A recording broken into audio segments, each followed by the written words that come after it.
storybooks for kids. Franklin and the Tooth Fairy.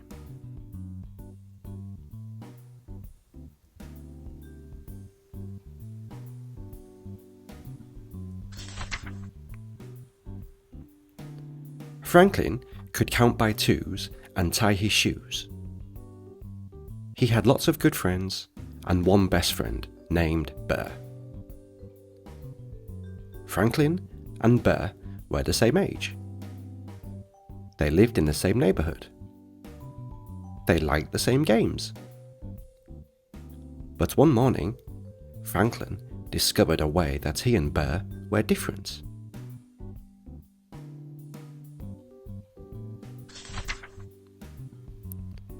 Waiting for the school bus, Bear put his paw in his mouth and wiggled a tooth back and forth.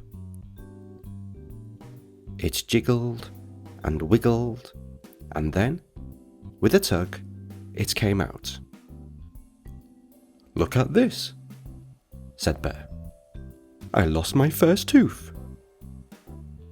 Franklin was startled. There was even a little blood on the tooth. "That's terrible! How are you going to tell your mother?" Bear laughed.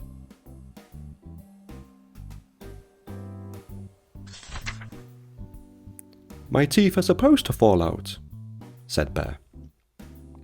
"It makes room for my grown-up teeth." Franklin ran his tongue around his gums. They were smooth and firm, and completely toothless. "I don't have any teeth," said Franklin. It was Bear's turn to be surprised.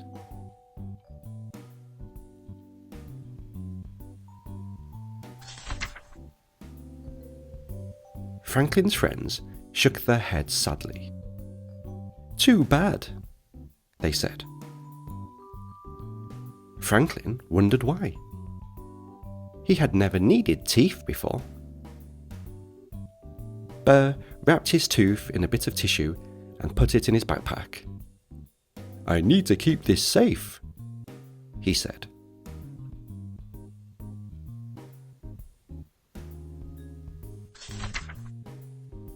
All the way to school, Franklin wondered why Bear wanted to keep his old tooth.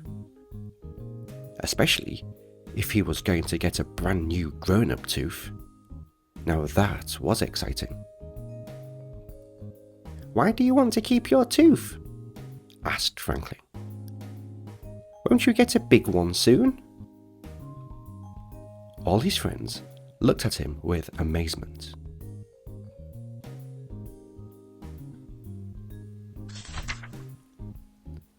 "Don't you know about the Tooth Fairy?"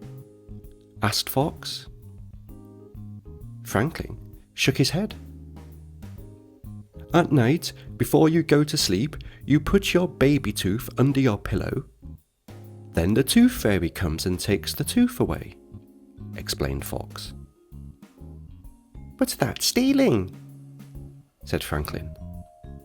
"Besides, what does the Tooth Fairy do with all those teeth?"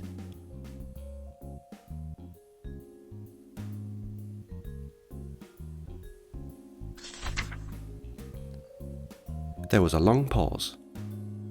Bear scratched his head. Fox swished his tail, and Rabbit twitched. "I don't know," said Bear. "But she always leaves something behind." "One of her own teeth?" asked Franklin. Everybody laughed. "Oh, Franklin," said Fox. "The Tooth Fairy leaves a present." Franklin wondered what kind of present a Tooth Fairy would leave.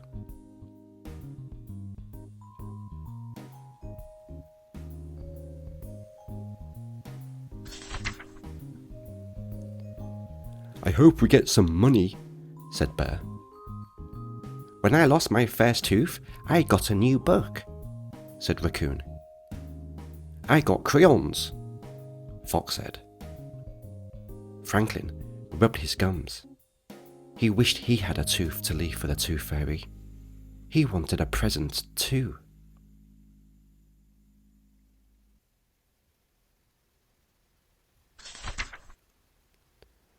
Bear showed his tooth to Mr. Owl as soon as he got to school. Mr. Owl was very excited. "Losing your baby teeth means you are growing up," he said. Franklin did not say anything. He had no teeth, but he wanted to feel grown up too. Franklin was quiet for the rest of the day.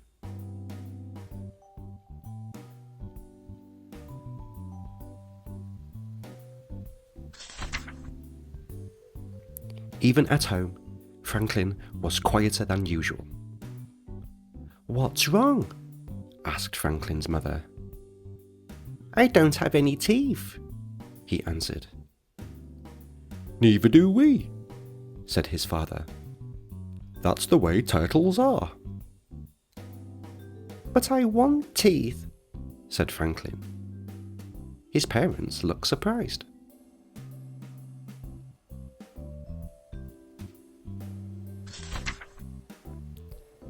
"My friends get presents from the Tooth Fairy when they lose their teeth," said Franklin. "Why do they get presents for old teeth?" asked Franklin's father. "Because it means they are growing up," said Franklin. "I see," said his father.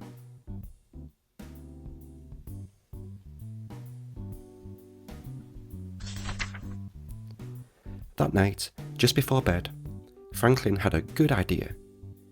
Perhaps Tooth Fairies did not know that turtles have no teeth. He found a tiny white rock to put under his shell.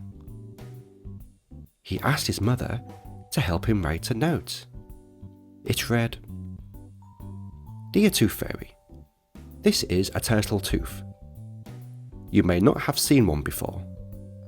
Please leave a present. Franklin."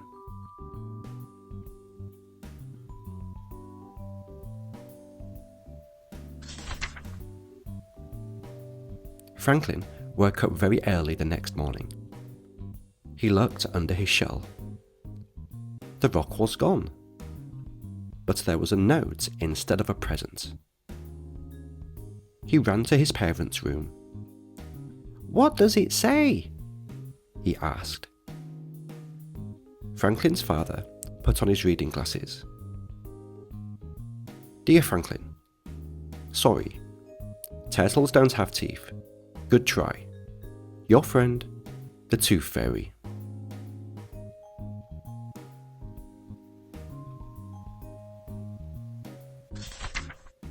Franklin was very unhappy until he noticed a big wrapped package near his breakfast bowl. "Open it," said Franklin's mother.